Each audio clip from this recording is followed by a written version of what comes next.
يا أيها الذين آمنوا لا تأكلوا أموالكم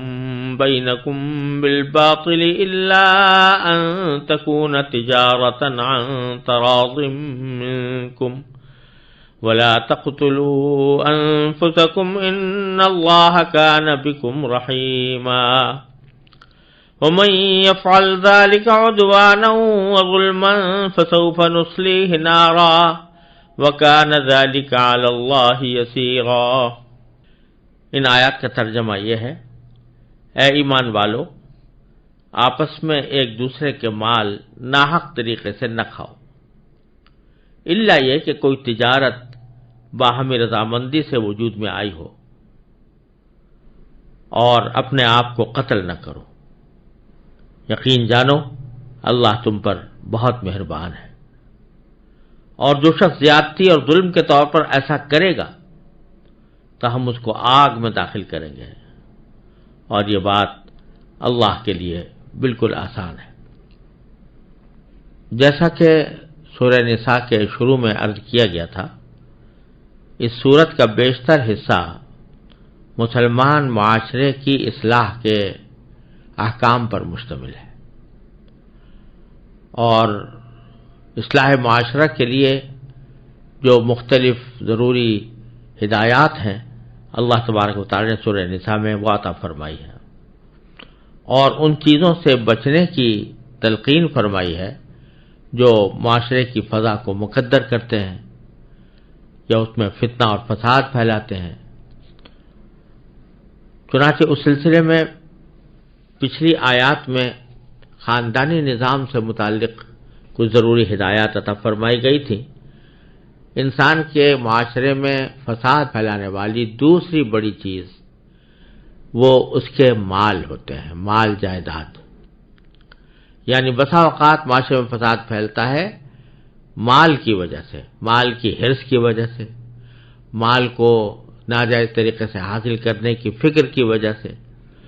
تو اس لیے اللہ تبارک و تعالی نے یہاں اب دوسرا حکم اس مال سے متعلق عطا فرمایا ہے، اور ایک عمومی اصطلاح استعمال کی ہے کہ لا تأکلوا اموالکم بینکم بالباطل، آپس میں ایک دوسرے کے مال ناحق طریقے سے نہ کھاؤ، ناحق طریقے سے۔ اس میں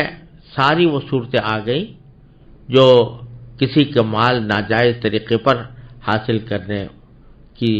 جو مختلف صورتیں ہیں وہ ساری اس کے اندر شامل ہو گئی۔ اور یہاں جو ایک خصوصی بات دیکھنے کی ہے وہ یہ فرمایا کہ لا تاکلوا اموالکم، اموالکم کے معنی تمہارے مال،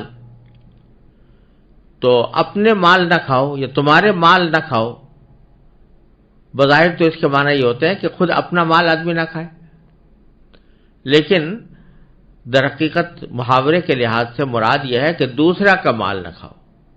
لا تاکلوا اموالکم بینکم، آپس میں ایک دوسرے کے مال ناحق طریقے سے نہ کھاؤ۔ اس میں اشارہ اس طرف ہے کہ در حقیقت اگر کسی کا دوسرے کا مال تم نے ناجائز طریقے سے کھا لیا اور ناجائز طریقے سے اس پر قبضہ جما لیا تو انجام کار وہ در حقیقت تمہارا ہی ہے، تمہارا ہی نقصان ہے۔ تمہارا نقصان اس لیے کہ وہ مال بھی تمہارا تھا، مال جو ہوتا ہے وہ پورے معاشرے کی ضروریات کو پورا کرنے کا ایک ذریعہ ہوتا ہے، تو آج اگر تم نے دوسرے کے مال کو کھا لیا تو وہ بحیثیت معاشرے کے ایک فرد کے تمہارا ہی مال تھا، اور تمہیں اس کی حفاظت اس طرح کرنی چاہیے تھی جیسے کہ اپنے مال کی حفاظت کرتے ہو۔ تو اس واسطے اس طرف بھی اشارہ موجود ہے کہ دوسرے کا مال کھانا یہ آدمی کو چاہیے کہ خود اپنے مال پر اس کو قیاس کر کے اس کی حفاظت کرے اور اس سے بچے۔ اور ناحق طریقے سے مال کھانے کی کیا کیا صورتیں ہو سکتی ہیں وہ بعض جگہ قرآن کریم نے دوسری آیات میں بیان فرمائی ہیں، جیسے سود مثلا، آگے مستقل احکام سورہ بقرہ میں گزر چکے ہیں اور آگے بھی آنے والے ہیں، اور بعض احکام خود رسول کریم سرور دو عالم صلی اللہ علیہ وسلم بیان فرمائے کہ فلاں فلاں طریقوں سے مال حاصل کرنا حرام ہے یا ناجائز ہے۔ تو ان سب سے ممانعت کی جا رہی ہے کہ اپنے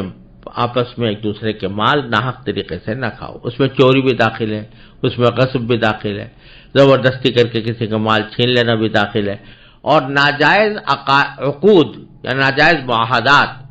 سود کا معاہدہ، قمار کا معاہدہ، یا ایسا معاہدہ جس میں کوئی ظلم ہو جو ایک فریق کا دوسرے فریق کے اوپر، وہ سب اس میں داخل ہیں. البتہ فرمایا الا ان تکون تجارتا عن تراض منکم، الا کہ کوئی تجارت باہمی رضامندی سے وجود میں آئی ہو. یعنی دو شرطیں لگا دیں کسی کا مال حاصل کرنے کے لیے. ایک یہ کہ وہ تجارت کے ذریعے حاصل کیا گیا ہو، دوسرا یہ کہ وہ باہمی رضامندی سے حاصل کیا گیا ہو. نہ صرف تجارت کافی ہے، نہ صرف باہمی رضامندی کافی ہے، دونوں کا بیک وقت پایا جانا ضروری ہے. تجارت ہونا ضروری ہے، لہذا جو چیز تجارت نہیں وہ جائز نہیں، چاہے باہمی رضامندی سے کیوں نہ ہو. مثلا جوئے کا کھیل ہے، جوا کھیل رہے ہیں، دونوں باہمی رضامندی سے کھیل رہے ہیں، دونوں اس بات پر راضی ہیں کہ ہم یہ کھیلیں گے، جو جیتے گا اس کو ملے گا، جو ہارے گا وہ اس کو دینا پڑے گا. یہ ہار جیت کا جوئے کا کھیل آپس میں کھیلا جا رہا ہے، تو باہمی رضامندی تو ہے لیکن تجارت نہیں ہے. تجارت وہ ہوتی ہے جہاں پر کہ لین دین ہو کسی چیز کا، ایک طرف سے ایک چیز دی جا رہی ہے، دوسری طرف سے دوسری چیز لی جا رہی ہے، وہ ہے تجارت. اور تجارت میں یہ ہوتا ہے کہ ایک طرف سے کوئی چیز جو دی جا رہی ہے وہ کوئی قیمتی چیز ہوتی ہے، دوسرا جو دے رہا ہوتا ہے اس کی قیمت ادا کر رہا ہوتا ہے، اور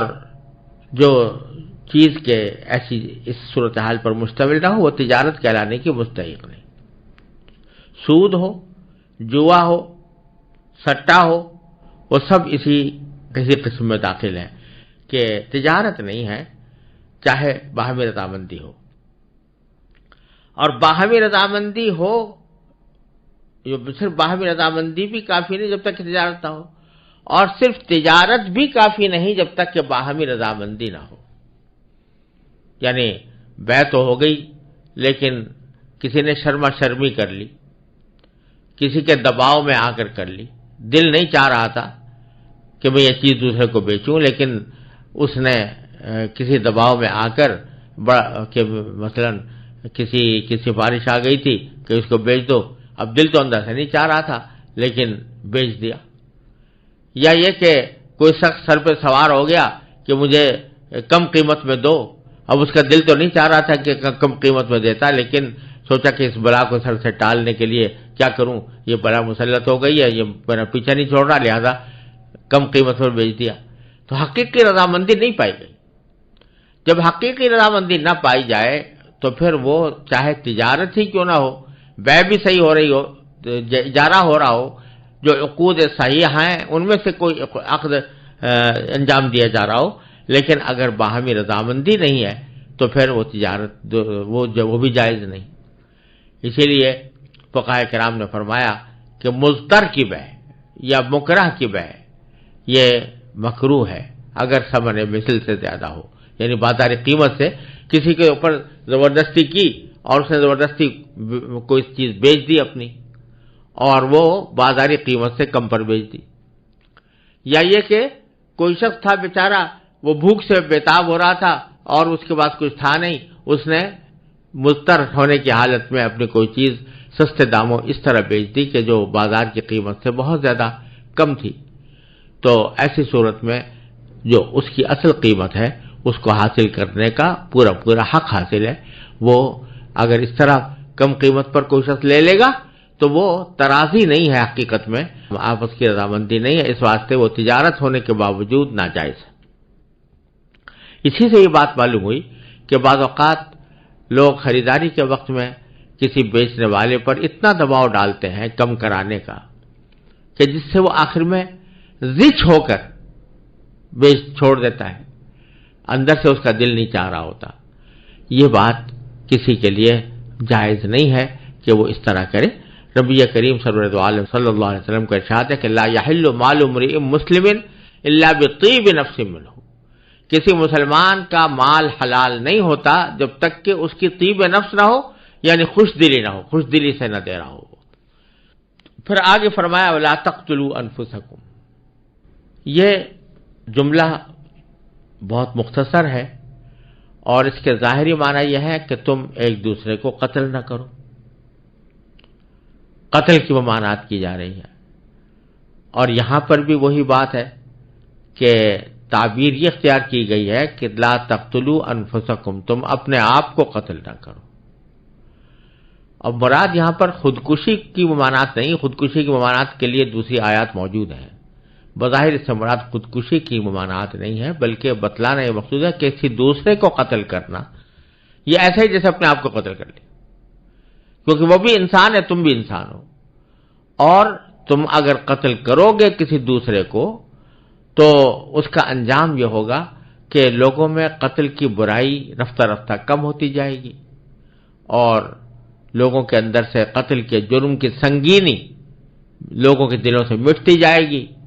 اس کے نتیجے میں کیا بعید ہے کہ کوئی شخص تمہیں بھی قتل کر ڈالے؟ تو در حقیقت کسی دوسرے کو قتل کر کے تم خود اپنے قتل کا سبب بھی بن سکتے ہو، اور جب معاشرے کے اندر قتل و غارت گری کی فضا ہوتی ہے تو در حقیقت وہ پورے معاشرے کے لیے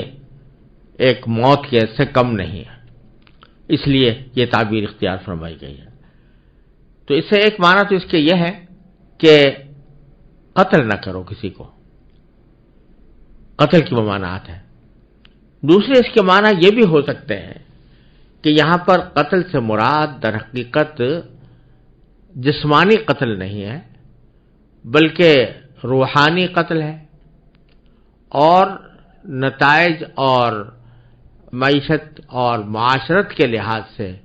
جو تباہی و بربادی پھیل سکتی ہے اس کو قتل سے تعبیر کیا گیا۔ یعنی یہ فرمایا گیا، گویا یہ فرمایا گیا